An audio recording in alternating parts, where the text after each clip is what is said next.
اللهم صل وسلم وزد وبارك على سيدنا ونبينا محمد صلى الله عليه وسلم. يلا هنشوف البطيخة. معانا البطيخة القمر دي كده اهو، ورهان على 200 جنيه، والرهان 200 جنيه اهي. جوزي جايب البطيخة دي بقى وبيقولها تطلع حمرا. لو طلعت حمرا هو هياخد ال200 جنيه، ولو طلعت قرعة بقى انا اللي هاخد ال200 جنيه. وانا موافق وانا جاهز. يلا بقى، لايك واشتراك وكومنت حلو كده وتعليق منكم.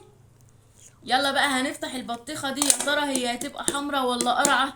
يلا كده شجعوني واكتبوا لي في التعليقات، يا ترى بقى هي هتبقى حمرا كده ولا قرعة؟ يلا صلوا على النبي كده عليه افضل الصلاة والسلام. وعايزة كده بقى تعليقات حلوة كده واشتراك وكومنت جميل كده منكم. يلا عشان اما نشوف مين اللي هيكسب ال200 جنيه. ال200 جنيه بقى مين اللي هيكسبهم؟ يا ترى انا ولا هو؟ يلا بسم الله الرحمن الرحيم. طلعت قرعه، انت اللي هتكسب الرهان يا ام نور. ام نور هتكسب الرهان. وريني يا نور كده عشان الناس تشوفني اول مره اطلع على القناه بتاعتنا.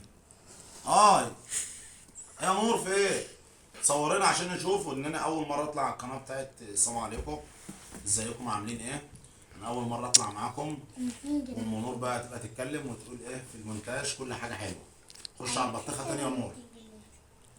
انا كسبت ال100 جنيه. يا ترى صورتني بقى يا نور؟ البطيخة بتاعتنا صورتني هتطلع كويس؟ قرعة ولا هتطلع حلوة؟ هتقطع على قد الوقت. الله، كسبت ال 200 جنيه يا نور. اهو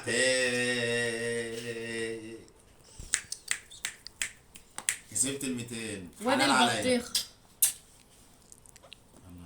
بس البطيخة ما فيش فيها بذر سنة. شايفين البطيخة ما فيش فيها بذر خالص. شايفين؟ ادي الحموده. شايفين البطيخة بتاعتنا؟ خلاص ما انت طبخها في ايه؟ استنى. خلاص قلت له خلاص.